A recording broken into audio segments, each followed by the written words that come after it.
Tommy Hilfiger stood out, but FUBU never had been your collection.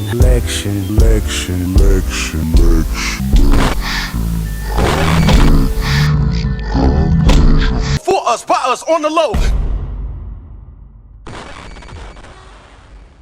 The story goes like this. In the late 90s, an email began circulating claiming that Tommy Hilfiger had appeared on the Oprah Winfrey Show, where he said he did not want African Americans, Asians, or Hispanics wearing his clothes. It's an interesting and engaging story about racism in the fashion industry, if only it were true.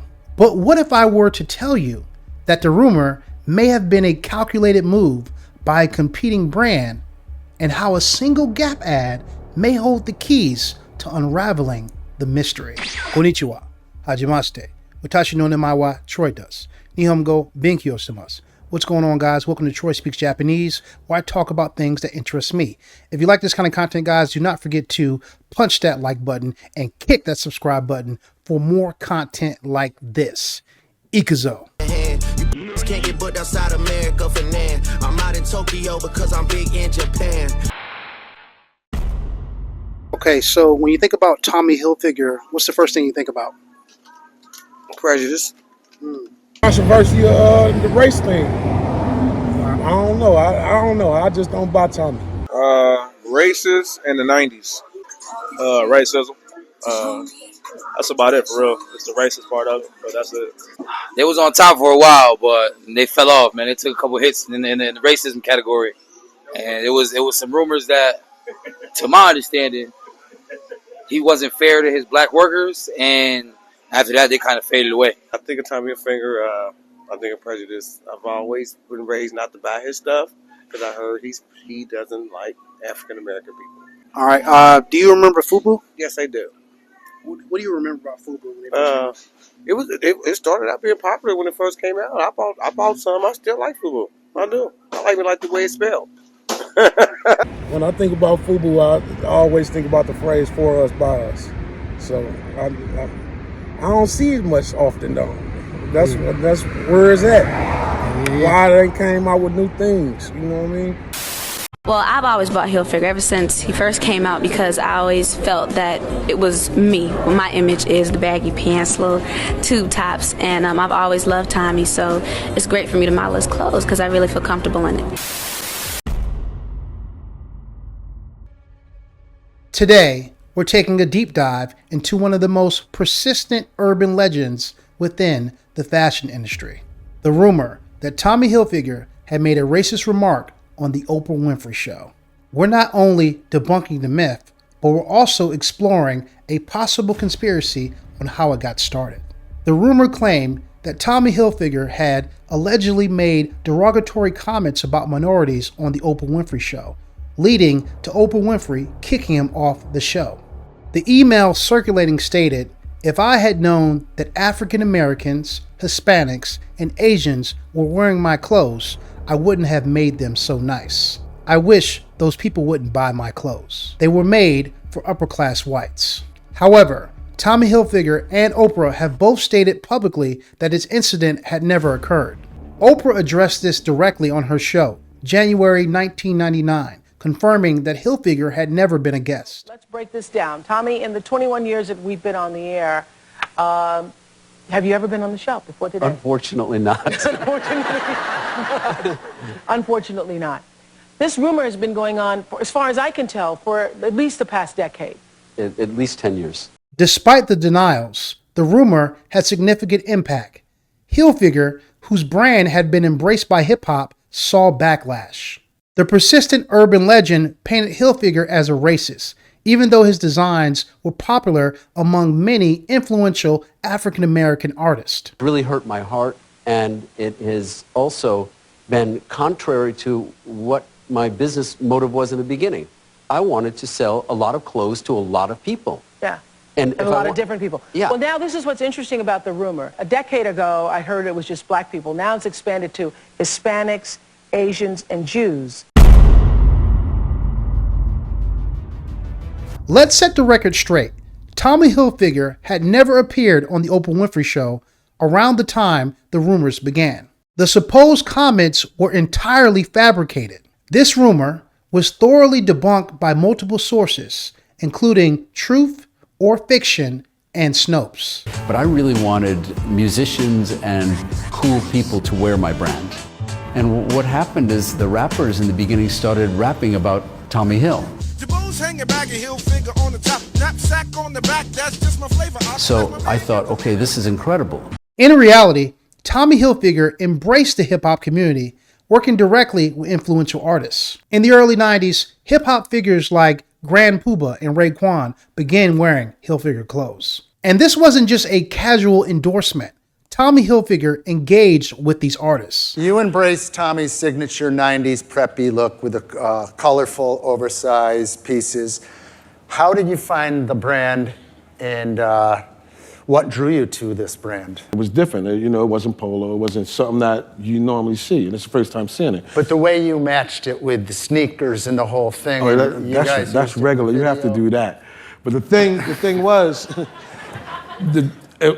before rugby, it was the button up, the stripes. I think on one of the album covers I wore the button up, and shortly after that, then I started finding more and more, and I just stated it on the record because it was something that was new. He once wrote a check for a significant sum of money to Grand Puba as a thank you for endorsing his brand. Now let's take a moment to delve into the conspiracy theory.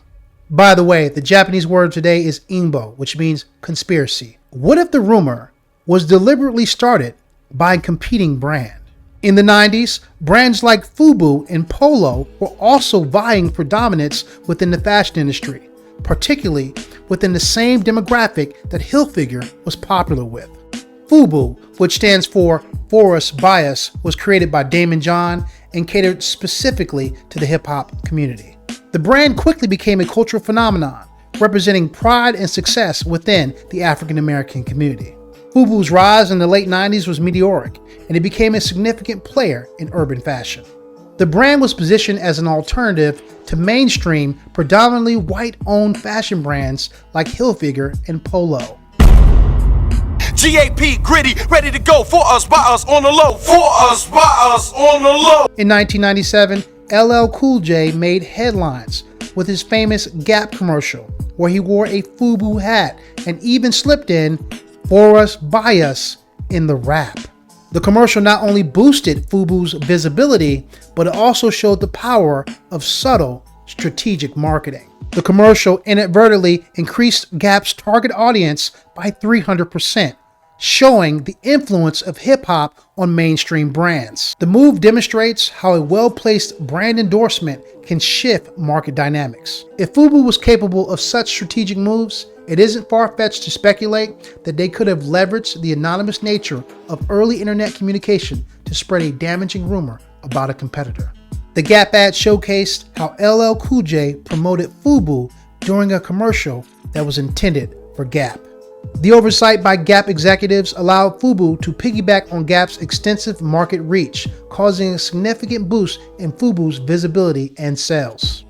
This kind of strategic thinking could indicate a deeper understanding of competitive marketing tactics, possibly extending to the realm of corporate espionage. Now, let's take an actual look at the email that caused so much damage. There were two versions of the email. Let's read the first one. Subject: forward. Tommy Hilfiger hates us. Did you see the recent Oprah Winfrey Show on which Tommy Hilfiger was a guest? Oprah asked Hilfiger if his alleged statements about people of color were true. He's been accused of saying things such as, "If I had known that African American, Hispanics, and Asians would buy my clothes, I wouldn't have made them so nice. I wish those people would not buy my clothes. They were made for upper-class whites." The second version of the email is even more inflammatory. Subject: did you see the show November 28th? For those who missed the Oprah Winfrey Show, where she interviewed the fashion designer, he made a very racist remark regarding the people that purchased his clothing line. Summed up, he basically said that if he had known that so many Chinamen and N-words were going to buy his clothes, he would have not made them so nice. Yeah, if it weren't for us Chinamen and N-words, does he think he would be where he is today? Please forward this to everyone you know. He really does not deserve anyone's support at all. There was another version of the email that added an extra layer of suspicion. This one mentioned Polo and Hilfiger together, but interestingly, it singled out Hilfiger for making racist comments while stating that Polo did not. Important. Polo and Hilfiger, for those who missed it, there was a segment on CNN Style with Elsa Clinch, where Ralph Lauren and Tommy Hilfiger were congratulated for their success in Asia. Ralph Lauren graciously thanked his Asian customers, but Tommy Hilfiger reportedly said he preferred if they didn't wear his clothes because they didn't look good in them.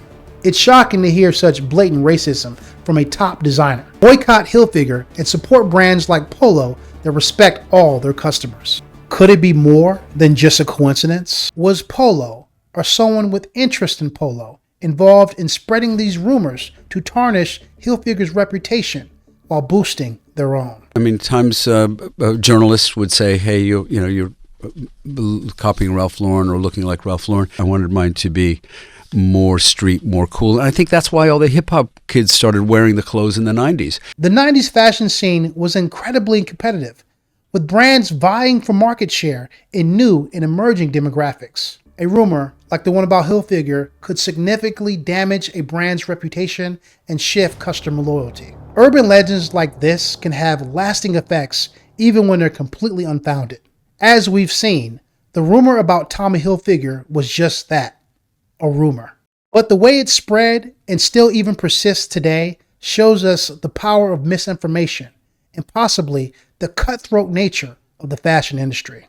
Anyway, I want to hear from you guys in the comment section below. What do you guys think? Do you think it was a rival brand, a crazed fan? Who would have motive and reason to put out a fake email like this? You guys let me know what you think below, and don't forget to like this video, and I hope you guys appreciate it. My name is Troy, and I'm out. John Martinet.